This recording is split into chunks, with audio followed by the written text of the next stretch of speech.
presidents, my objective was to unearth little-known events in the lives of our former chief executives. By doing so, I wanted to gain greater insight into their character and conduct, which would help me shed light on a pivotal question. How does one explain the fact that only 3 presidents, Washington, Lincoln, and Franklin Delano Roosevelt, attained the status of presidential greatness? Why didn't other presidents rise to similar heights? Although some came close, the vast majority fell short, and more than a handful were downright terrible.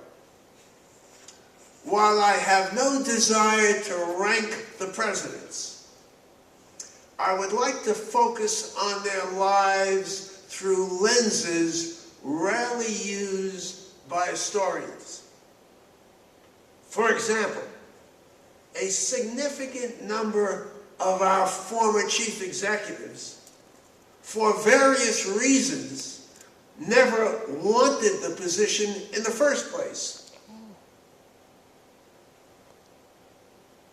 Hard to believe, when most candidates have battled tooth and nail for the job.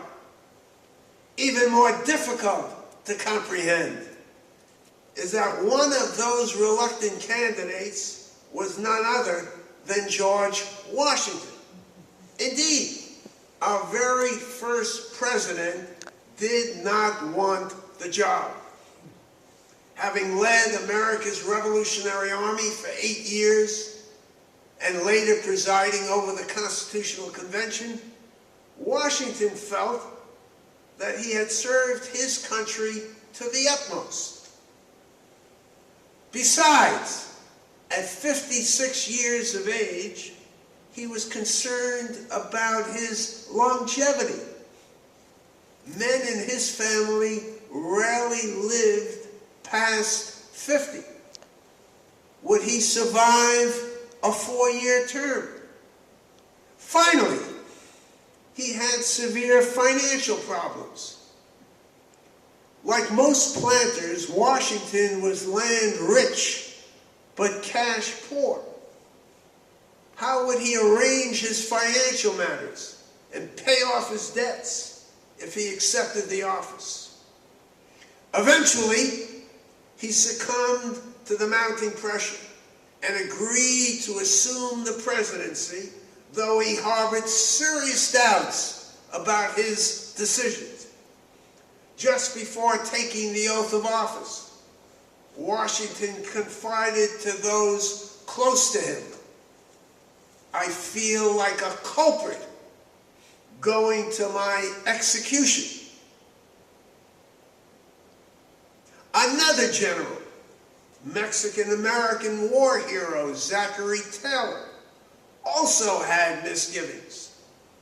To those who wanted to draft him, Taylor made it clear, "I do not care a fig about this office." And he went on, "I have always been against the elevation of a military chief to that position." A century later, another victorious general, Dwight D. Eisenhower, also expressed his reluctance. "I'm a soldier," he declared, "and I have no political ambition at all.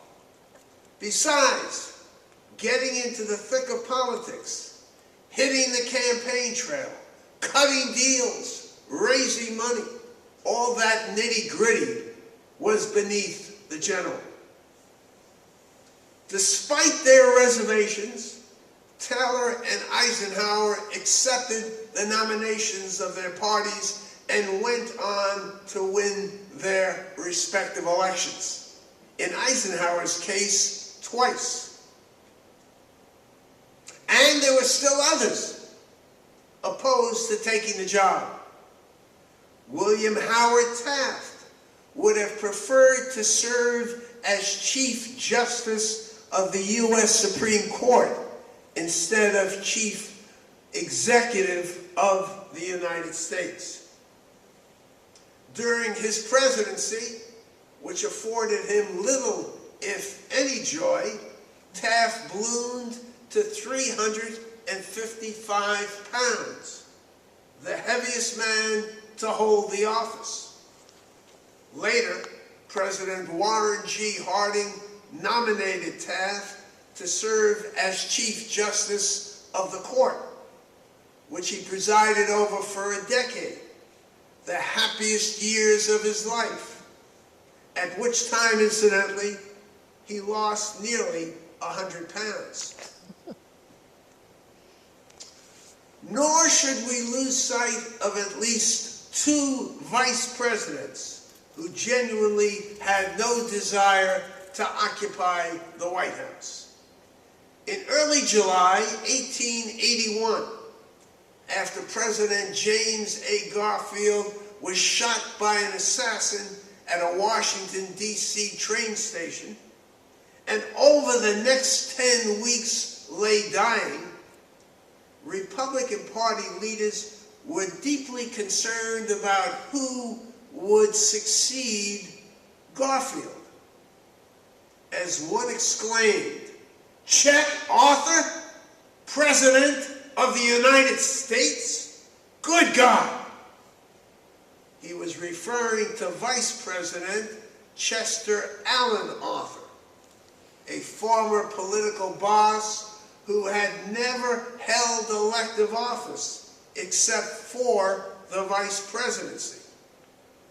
What would have thrown the party leaders into a greater tizzy was that Arthur agreed with them. He understood that he was not suited for the office, and he didn't want it.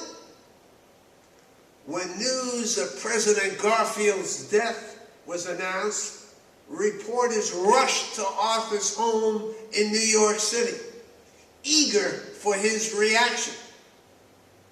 There was no public statement. According to Arthur's butler, the vice president was sitting alone in his room, sobbing like a child, with his head on his desk and his face buried in his hands. And more than a half century later, another vice president had no desire to succeed his boss. Contrary to popular belief at the time, Vice President Harry Truman did not harbor presidential ambitions. He had no choice, however, when Franklin Delano Roosevelt suffered a fatal stroke on April 12, 1945. In fact, when Truman completed Roosevelt's unexpired term in 1948, he was not interested in seeking another term. And he let it be known that he would step aside and support Dwight D. Eisenhower as the Democratic presidential nominee. But the general refused. To sweeten the offer, Truman was willing to go on the ticket as Eisenhower's vice presidential running mate. Now wait a minute. This was incredible. This was unprecedented. A former president willing to take the second spot on the ballot, yet Truman was dead serious and looked forward to a favorable outcome. Eisenhower and I could be elected, he wrote in his diary, and my family and I would be happy outside of this great white jail known as the White House. Eisenhower never accepted the offer. And Truman went on, interestingly enough, to win a second term.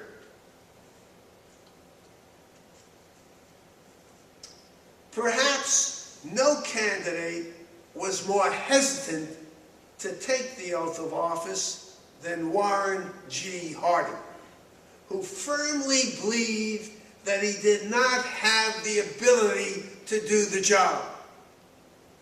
A small-town Ohio newspaper editor who rose to become a U.S. Senator, Harding was content to remain in the Senate. But in June 1920, after the Republican National Convention was hopelessly deadlocked, party leaders had no choice but to consider Harding as their presidential nominee. As one observer summed it up, Harding was nominated because there was nothing against him and the delegates wanted to go home. Harding was shocked by the news. The only thing I really worry about, he admitted privately, is that I might be elected. You know, at one of my talks, someone raised their hand. They said, I have to interrupt you. I know you would prefer taking questions at the end, but I have to ask you this question. How did we survive as a nation? That's an interesting question, given all these folks that never even wanted the job, and some of them were simply ill-equipped to take it in the first place. In any case, Harding was concerned about being elected. Elected he was, receiving the largest popular majority in the history of presidential elections up to that time. Despite the vote of confidence expressed by the American people, Harding was in over his head. Every issue, whether domestic or foreign, seemed beyond his capabilities. My God, he cried out on one occasion, this is a hell of a place for a man like me to be. Overwhelmed by his shortcomings, Harding was also distressed by reports that some of his appointees were involved in corrupt schemes. And to add to his worries, he was deeply concerned that his ongoing affair with his mistress, Nan Britton, 30 years his junior, and the mother of his daughter, might be made public. In the summer of 1923, Harding took a trip to the Pacific Coast to shore up his political base and to find solace outside of Washington. On August 2nd that summer, in a San Francisco hotel room, Warren G. Harding suffered a stroke and died at the age of 57. While there were those who were reluctant to seek the office, others were willing to do anything, legal or otherwise, to win the prize. Take, for example, who do you think I have in mind? Don't say it. Take, for example, Richard Nixon, the Republican candidate in the 1968 presidential contest, a contest that was waged during the war in Vietnam. Though his early poll numbers were solid, Nixon did not want to leave a stone unturned, having lost to John F. Kennedy 8 years earlier in the closest presidential election up to that point in history. Nixon was concerned that the ongoing peace talks in Paris, arranged by President Lyndon Johnson, might result in a ceasefire between the North and South Vietnamese. This could derail his candidacy and give his Democratic opponent, Johnson's vice president, anyone happen to know who that was? Fact check, Johnson's vice president, 1968. If I tell you, you're going to kick yourself. Hubert Humphrey? Hubert Humphrey would receive a decisive advantage if those peace talks succeeded. The communist North Vietnamese had already arrived in Paris. For the conference to succeed, the South Vietnamese, supported by the United States, would have to take part as well. Living up to the nickname his rivals bestowed upon him, Tricky Dick, Nixon sent word to the president of South Vietnam telling him not to attend the peace conference in Paris. No matter what the Johnson administration had promised him, Nixon insisted, once elected, he would offer a better deal. The president of South Vietnam did not show up in Paris. There are those who believe that if not for Nixon's mischievous interference, the war in Vietnam would have ended 7 years sooner than it did. Wow. While others have argued, however, that the South Vietnamese president, with or without Nixon's interference, had never intended to come to the table. Like so many historical might-have-beens, there is no final answer. But one thing should not be overlooked. The Republican nominee in 1968 was gambling with lives, tens of thousands of American and Vietnamese lives. As Nixon's recent and thus far most definitive biographer, John A. Farrell, has concluded, of all of Richard Nixon's actions in a lifetime of politics, his attempt to sabotage the Paris Peace Conference was the most reprehensible. One of Richard Nixon's predecessors shared a similar personality like Nixon.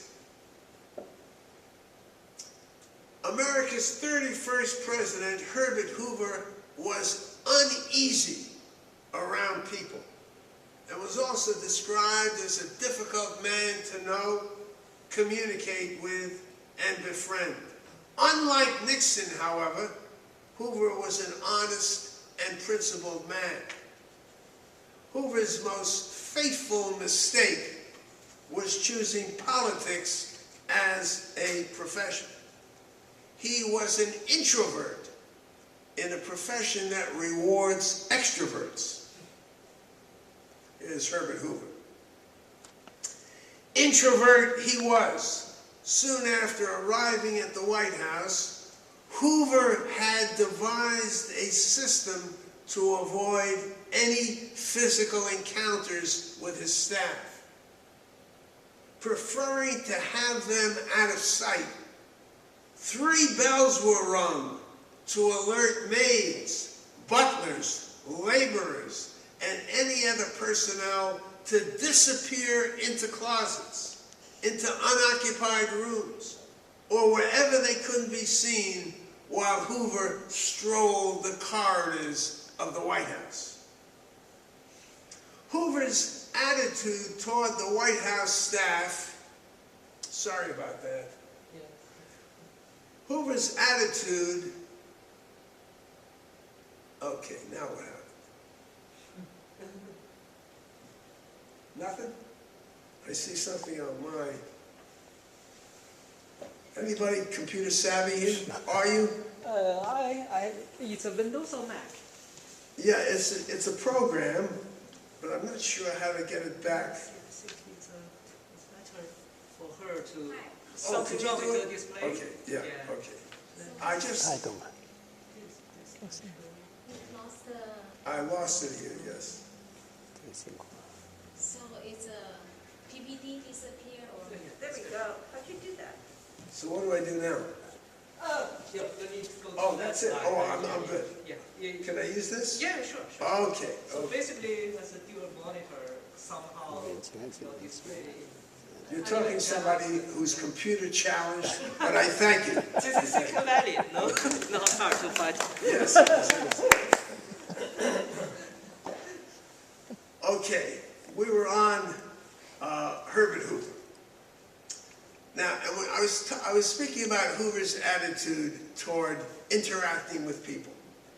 And his attitude toward the White House staff, or I should say his lack of interaction with people, Hoover's attitude toward the White House staff was indicative of his lack of social skills and his disinterest in the lives of average Americans.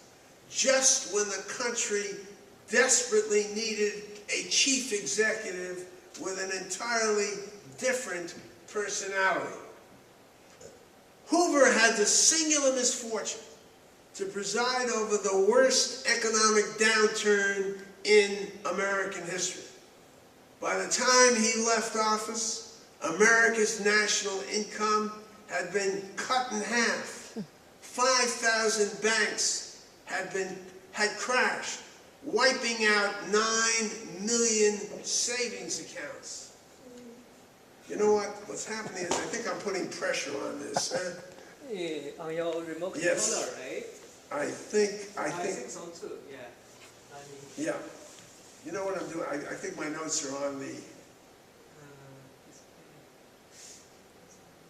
Oh, you fixed it. yeah. okay. So you should, anyway, it's Let me not see if I stable, can I yeah. move this? I wonder if I can get a, I know what you're talking about, let me Yeah. just. So what does he need? yeah, chair will do it. Yes. So, Now I'm glad I don't have 300 people out there. Thank you very sure. much. What do you want to do? Well, I want to, can we remove this without disconnecting? Is that possible? Yeah, we Oh, can, that's yeah, and then you can use How about this one? That's still perfect. use your clicker. Yes, think I have my use- clicker. I'm fine. I'm fine. Yeah. Yeah, my notes were resting Anyway, on the I computer. know how to fix it. Thank you again. Deserves another round of applause. Don't go far. But he has good voice, I can just. Poor Herbert Hoover. He screwed up the presidency and he's screwing up my election.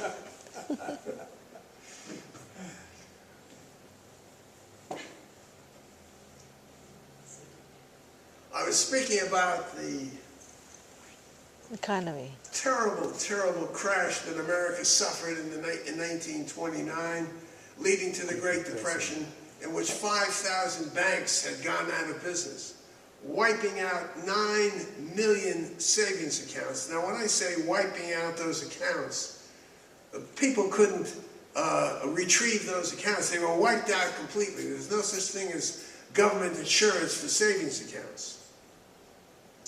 More than 15 million workers, about 25% of the labor force, have lost their jobs. Let's go back. That's what I wanted. Okay. At first, Hoover was committed to a balanced budget and was unwilling to unleash the necessary federal funds to stimulate the dying economy. When he did, his major relief programs were predicated on the assumption that if you help those at the top income brackets, the benefits will ultimately trickle down to those below. The problem was, what was the problem? You tell me. It did not. They didn't trickle down. They stayed at the top.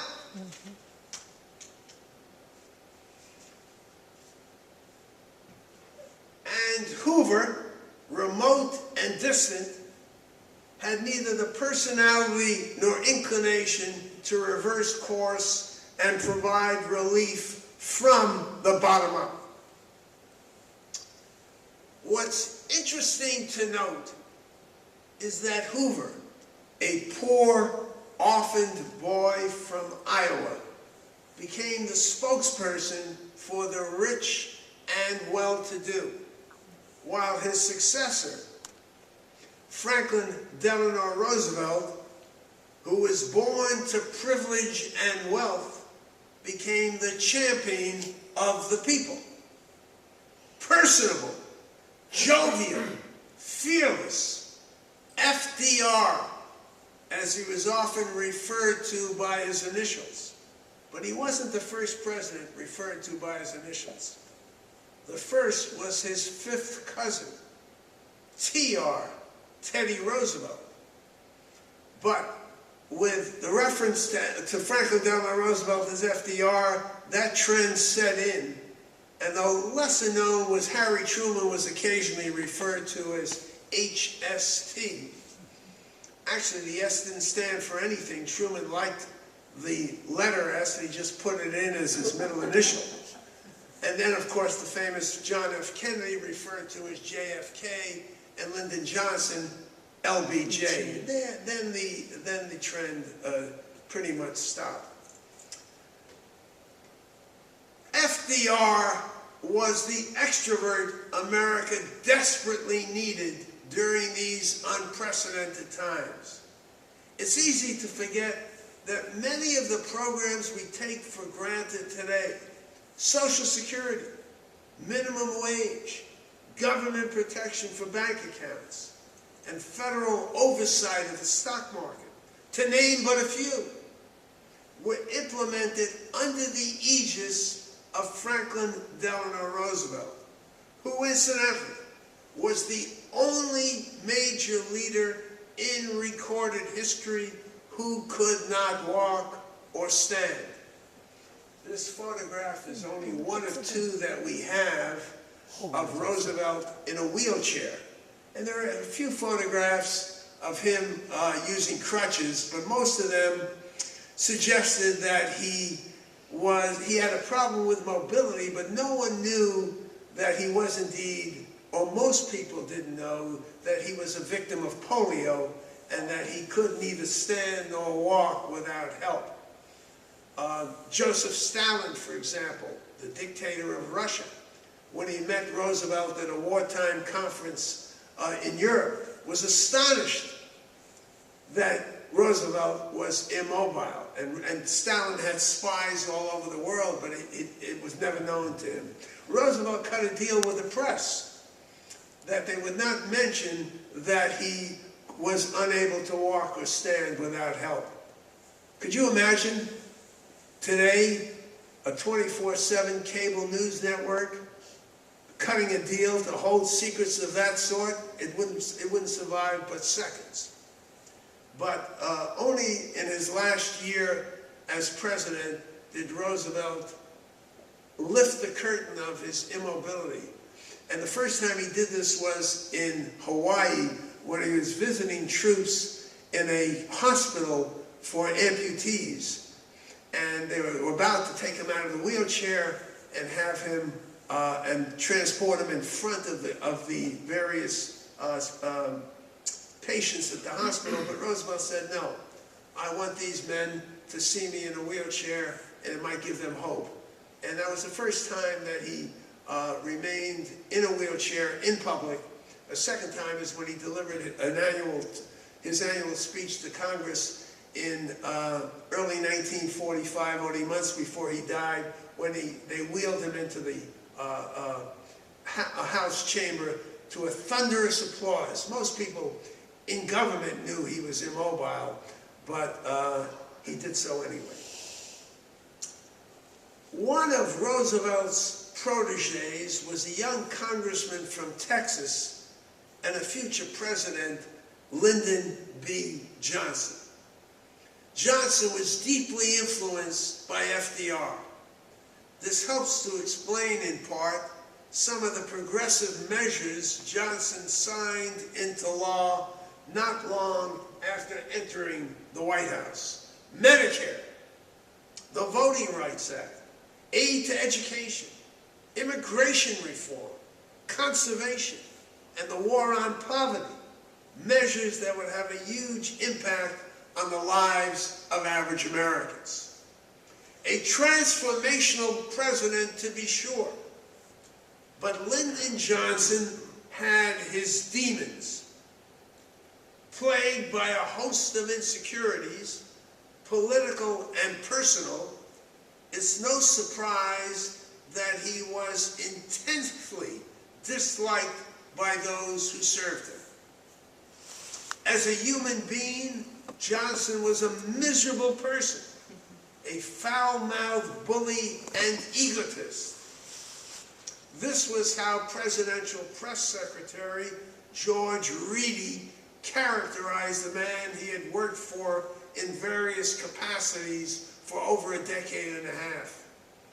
Many of those who served in the White House, whether it be a maid or a top presidential advisor, remembered President Johnson as a crass, boisterous character who in the most demeaning terms often shouted at them, questioning their competence. Johnson's outbursts were one thing, but his vulgar actions were something else. I want you to listen closely to how his award-winning biographer, Robert A. Caro, explained his scandalous behavior. None of the body parts customarily referred to as private were private when the parts were Lyndon Johnson's. As a brash young congressman, for example, Johnson was not the least hesitant to brag about his most distinctive private part, which he proudly called Jumbo. And if challenged, he was not reluctant to exhibit it to justify his name. I could make a crack right now about, I know you're thinking, I'm not going to make that crack. I signed a contract with the Santa Clara Library System in which I committed myself to keeping my talk apolitical. So I'll leave it at that. As president, Johnson's exhibitionism did not lessen. Occasionally, in the middle of a meeting, Johnson would declare a swimming break for all in attendance. The group would then assemble at the White House indoor pool, where LBJ would strip down, insisting that everyone swim in the nude. The president would mock those reluctant to do so. They either complied, or in the case of the Secretary of the Treasury, left in humiliation. This level of intimacy was taken a step further when LBJ would interrupt the conversation and announce that he had to go to the bathroom, moving the discussion there, sitting on the commode. He would continue to talk as if this setting was perfectly normal for a meeting. Hayes Redmond, a newly hired assistant to Press Secretary Bill Moyers, who had replaced George Reedy, was curious about these goings-on. Redmond pleaded with Moyers, "Gee, I never get to see the president when he's doing these outrageous things everyone tells me about. And the next time he does one, I want to be in on it. I'm working for the man, and I want to see this." Several days later, Moyers called Redmond and urged him to come to the president's bedroom on the second floor of the White House. At first, all appeared as usual. The president's oldest daughter, Linda Byrd, and Mrs. Johnson were there. A secretary was taking dictation, and Johnson, also known as LBJ, was lying on his side in his bed, facing the group. And there was a nurse on the other side of the bed, and Bill Moyers, another staff member, and someone from one of the networks were also in the room. There were about 8 people in the room when Hayes Redmond arrived. As Johnson was switching channels on the 3 television sets, barking dictation to his secretary and yelling at Moyers, Hayes Redmond wondered why all this was unusual. Moyers gestured discreetly for him to move to the other side of the president's bed, where the nurse was stationed. Then Moyers whispered to Redmond, "Well, you wanted a good one. You got a good one. He's having an enema."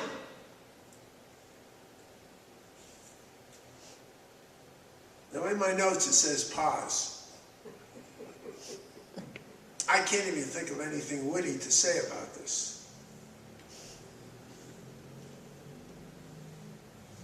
One particular member of the audience asked me after the talk, he said, "Where did you find this information? Is it really, I mean, how do you know it's true?" And that's a legitimate question. Where do you get this information from? A president of the United States having an enema in a room with 8 people, most of whom are strangers? Well,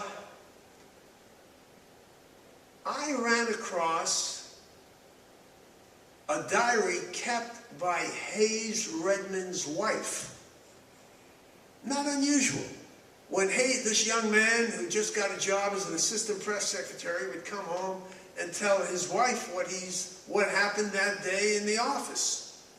And she kept a record of it all. And it ended up in the hands of an archive.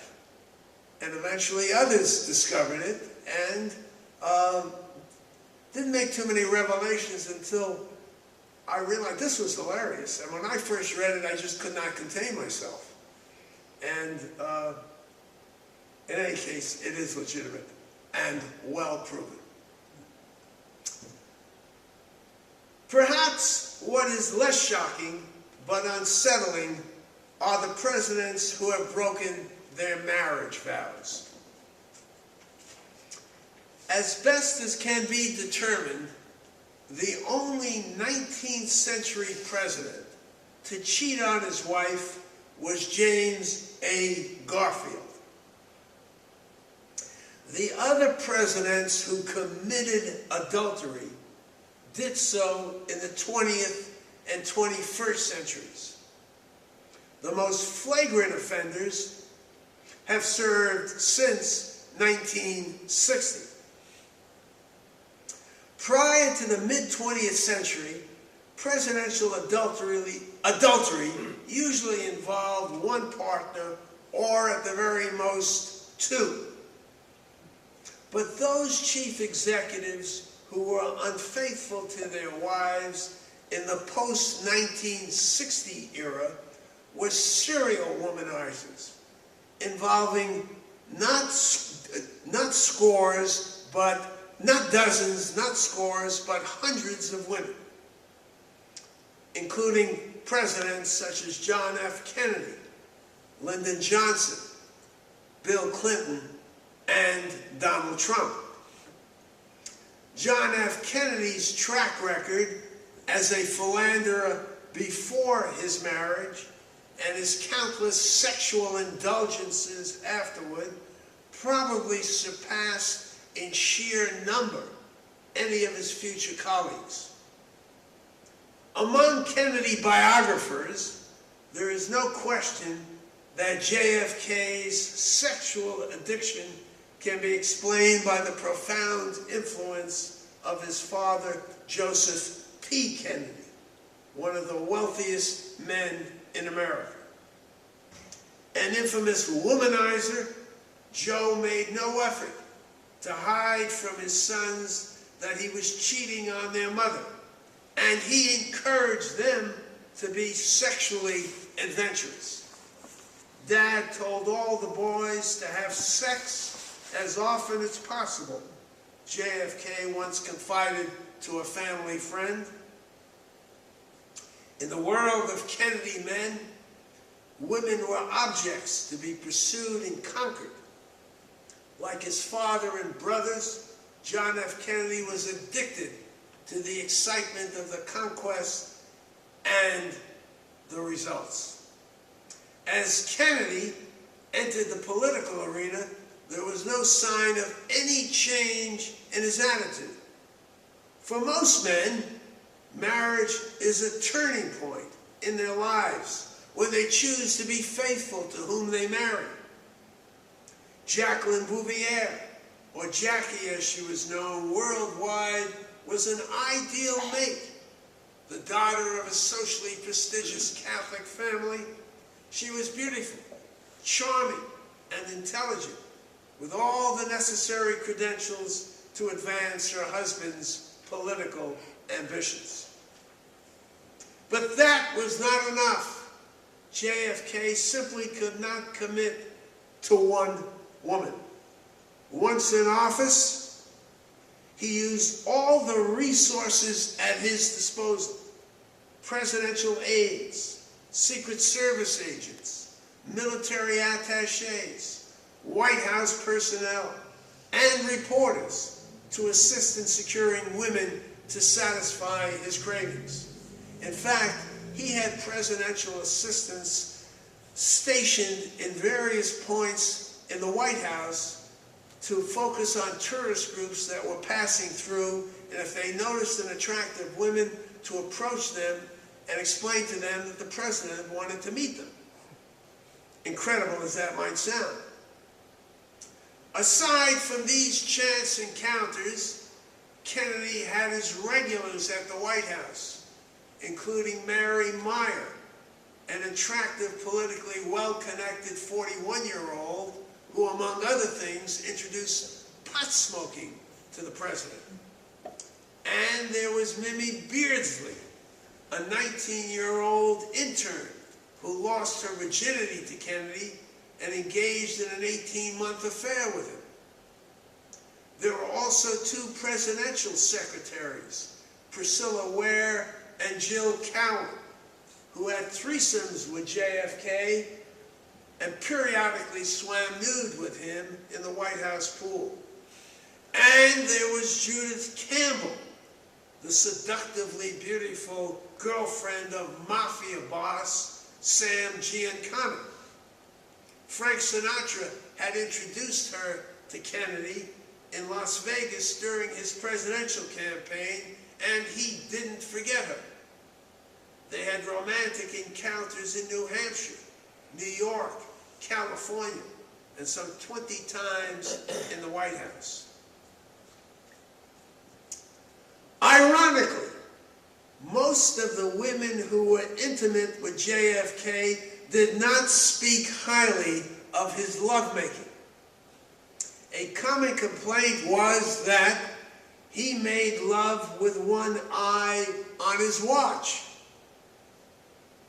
With subtle wit, actress Angie Dickinson described her sexual encounter with Kennedy as the most memorable 30 seconds of my life. The 1960s sex goddess Marilyn Monroe said that Kennedy made love like an adolescent. Whatever his deficiencies in the bedroom, a far more consequential question needs to be addressed. Did John F. Kennedy's excessive extramarital activity negatively impact his presidential decision-making? At least one contemporary, British Prime Minister Harold Macmillan, was concerned. He had cultivated a close relationship with the young president and was not reluctant to tell him that the inordinate time and energy he spent committing adultery posed a danger to his position as President of the United States. But did Kennedy's philandering actually cause him to commit errors in judgment as America's chief executive? The short answer is no. Thus far, there is no credible evidence that JFK's extramarital activity, excessive though it was, distracted him from doing the job he needed to do. Still, there are legitimate questions to be raised, though we have no way of knowing the answers. If John F. Kennedy had lived to win a second term and continued to engage in his unrestrained sexual activity, would his actions have had consequences this time around? I've barely scratched the surface of what I have unearthed in my book, America's Presidents. But even this cursory overview suggests an incontrovertible conclusion. For the most part, America's presidents were all too human, with strengths, frailties, aspirations, and peculiarities. That isn't to discount the fact that some of our chief executives performed Herculean tasks. George Washington, who founded the country, Abraham Lincoln, who preserved it, and Franklin Delano Roosevelt, who rescued it from economic collapse and led it in a war to victory, the greatest war of all time. According to the most recent survey of presidential scholars, known as the Presidential Greatness Project, interesting, they put out their findings in 2023, less than 2 years ago. And the Presidential Greatness Project is comprised of some 237 presidential scholars. I'm still waiting for a letter from them to join the group, but I haven't gotten it yet. These 237 presidential scholars, what's important to know is that they are not simply professors or academicians. They represent a cross-section of the political spectrum of America. There are Democrats, independents, Republicans, liberals, moderates, conservatives, a broad swath of political opinion. They're just not simply a group of academic, bleeding heart liberals, but representative of the political mainstream of America. And in this Presidential Greatness Project, they listed the presidents from number 1 to 45. And the foremost president, I listed them as Washington, Lincoln, and FDR. Actually, in 2023, Lincoln was listed as number 1. Washington was number 2, and Franklin Delano Roosevelt was number 3. Fourth, interestingly enough, was FDR's fifth cousin, Theodore Roosevelt, who was indeed an extraordinary man and leader. Fifth in line, let me give you some pictures here. The fourth one was Theodore Roosevelt. The fifth one was Thomas Jefferson. The sixth president, the presidents from 4 to 10 were regarded as near great. The greatest were the top 3. And the near great included, as I said, Teddy Roosevelt, Thomas Jefferson, and interestingly enough, the man who didn't even want the presidency, Harry Truman, was number 6. Number 7, Barack Obama. Oh. Number 8, Dwight D. Eisenhower. Let me give due deference to Truman and to Obama. I didn't have room for 9 and 10. The 9th president was Lyndon B. Johnson. Oh. And the 10th president was John F. Kennedy. Now, in 2023, they also listed the current president in their list of 1 to 45, and they also listed Donald Trump. What do you think Biden fell in this category? Anyone? Take a guess. I mean, it's just a sheer guess. Well, I was very surprised, although again, I'm not going to make any political statements, but I was very surprised to find that Biden was listed as number 14. Where do you think Trump ranked in that list of 1 to 45? And by the way, you can check this out. It's called the Presidential Greatness Project. All you have to do is just Google it. The Presidential Greatness Project. I don't think I mentioned it in my book because it had just come out and I just wasn't certain where to go with it. But in any case, it's easy enough to check out. Where do you think Trump fell in that group from 1 to 45? He was considered number 45, the worst president we've ever had. And in that cellar, as we call it, the last 5 of our worst presidents, he was the worst. Andrew Johnson, Lincoln's vice president, who single-handedly set this country back generations in terms of racial justice, was Andrew Johnson, not to be confused with Lyndon Baines Johnson. And then there were the pre-Civil War presidents, James Buchanan and Franklin Pierce, and what do you know, Warren G. Harding was in that group as well. So Trump had some company, but he is considered the worst president we've ever had, according to this unbiased cross-section of presidential scholars. When Americans head to the polls to decide who should occupy the White House, can we learn, let me see if I got that, okay. Can we learn from our former presidents what to seek and what to avoid?